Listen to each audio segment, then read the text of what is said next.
In this exercise, we'll determine whether two pairs of numbers are proportional, 7, 8 and 63, 72.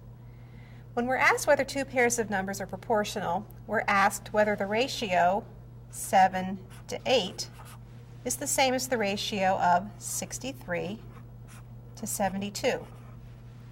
One way to check this is by cross products.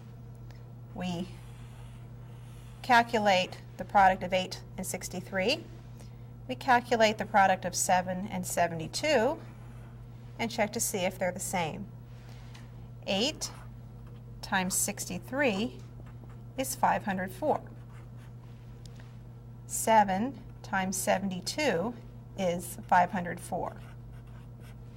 Since 504 equals 504, we know that these numbers are proportional. So the answer would be either yes or, to be maybe more clear, they are proportional.